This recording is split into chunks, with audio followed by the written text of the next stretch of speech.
medium, large, huge!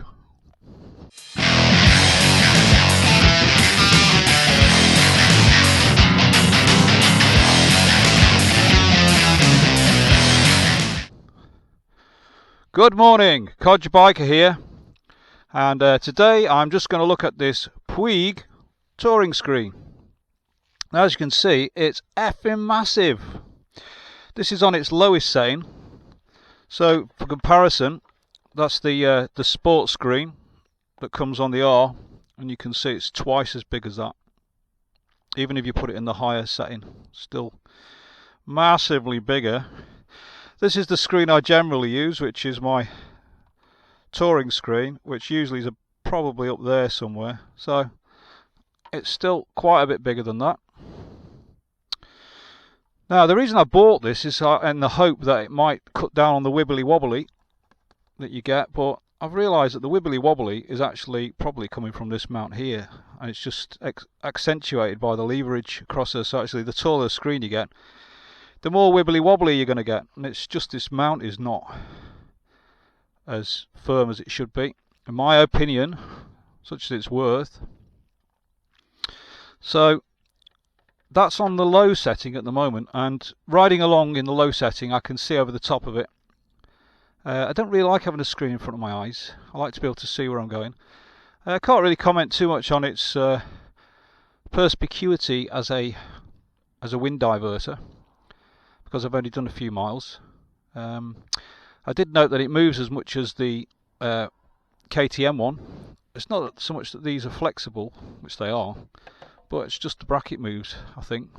So this one's quite solid.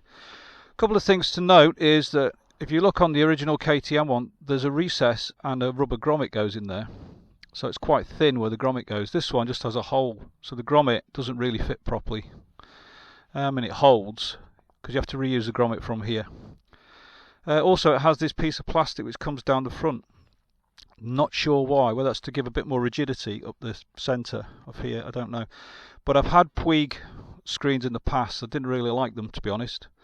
I have noticed that they kind of prism light up through. So whether this would at night with this plastic down here near the headlight, whether you'd get light sort of around it, I don't know. Possibly not. It looks as if it's clear. As for looks, well, that's up to you. Is that the look you want on a road-going adventure bike? I don't know.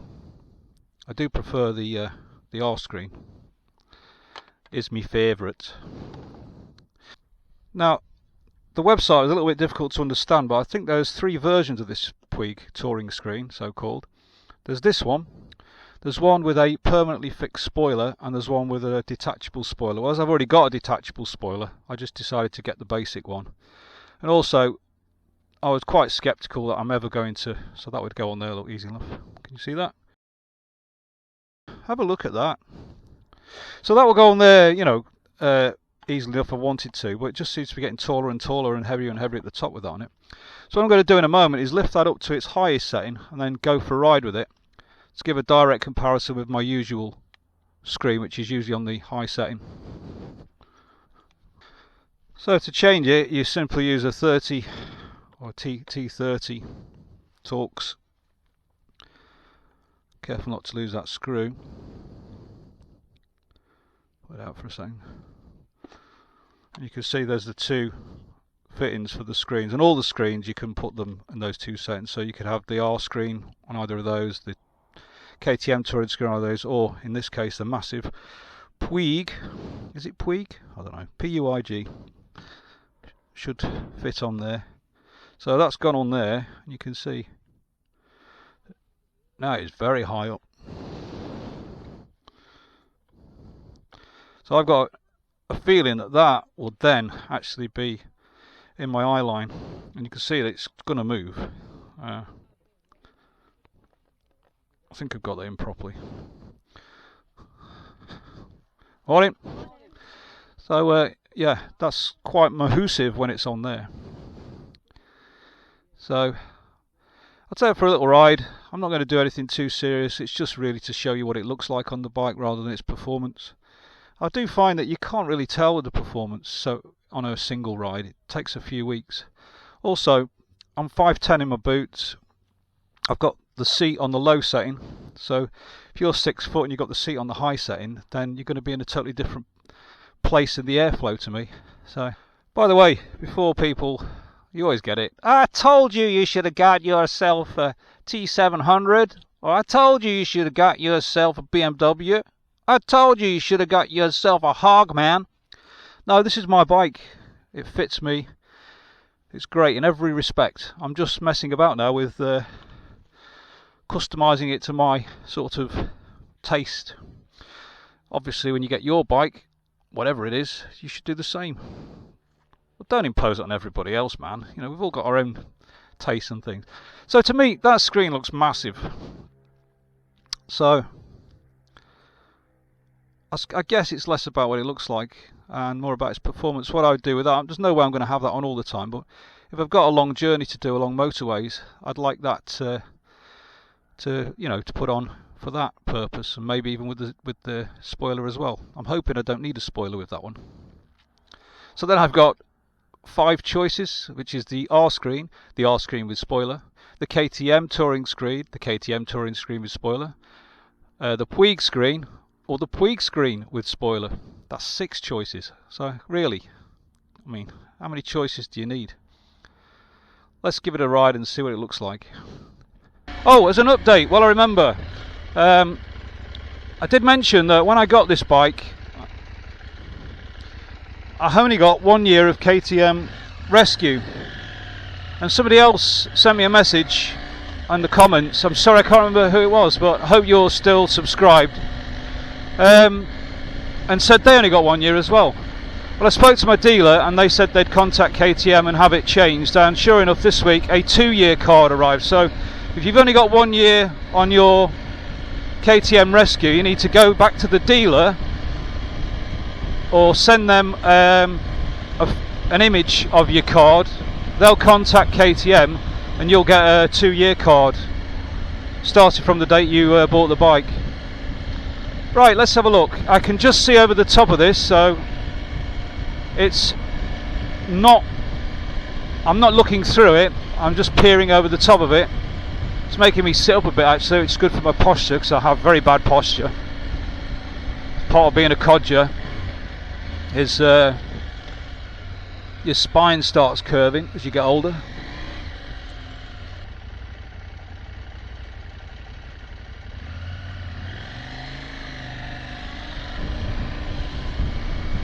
Yeah, that's 2 funerals I've seen today. I hope that's not an omen. I saw one earlier with horses, and then I've just seen that one. Yeah, so I'm going to take it easy today. Black horses on a hearse.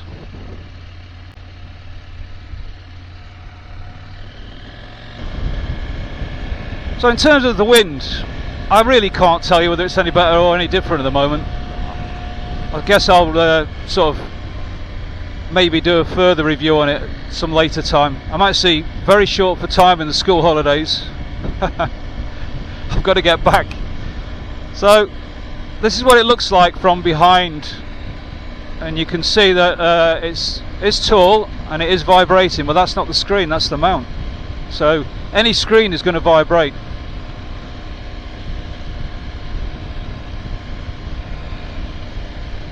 Just the flexing of the mounts, and obviously the longer it is, the more it's going to, due to leverage, it's going to move even further, isn't it? Can I live with that? Well, I wish it didn't wobble. For this sort of riding, I'd much prefer the R screen and a bit of wind and just trundling around. On a long journey, yeah, I think I'd be okay with that. Let's just see what it does when it gets up to 60ish. Oh, where's the national speed limit? Oh, it takes forever. Here we go.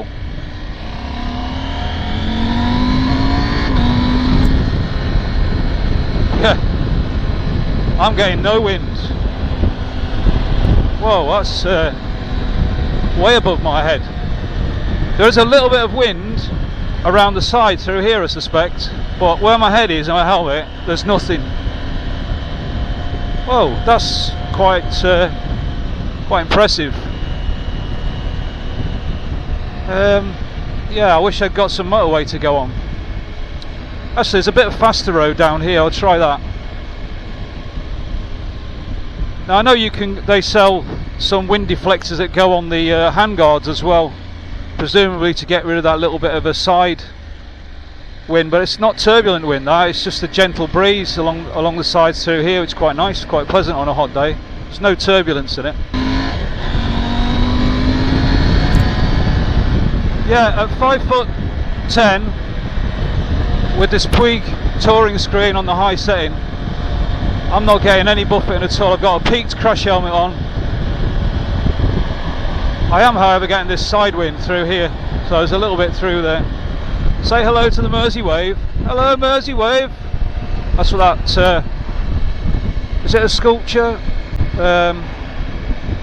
Civic design thing is called the Mersey wave. So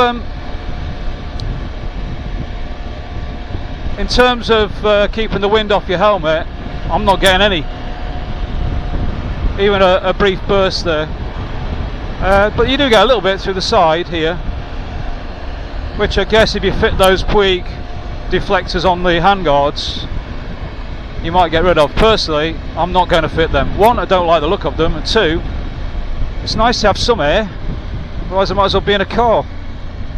As for buffeting, there is none at my height, on my seat setting. Got to give a caveat, people. Can only really compare my height. It does kind of flex out a little bit at the top. You see that it's not the actual screen that flexes, it's this mount here, look. It's the mount that's moving, so nothing's going to change that.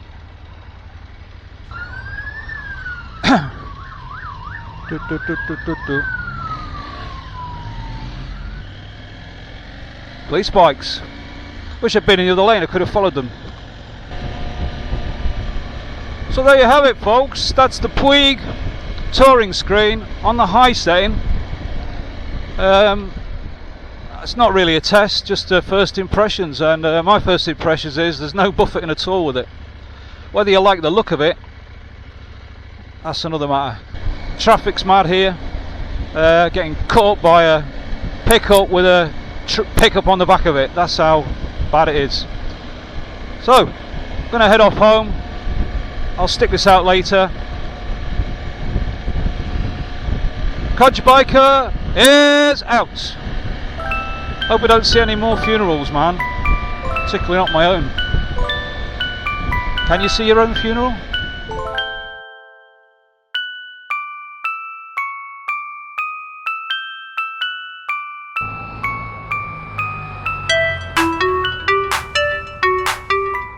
Got a race now with a 125.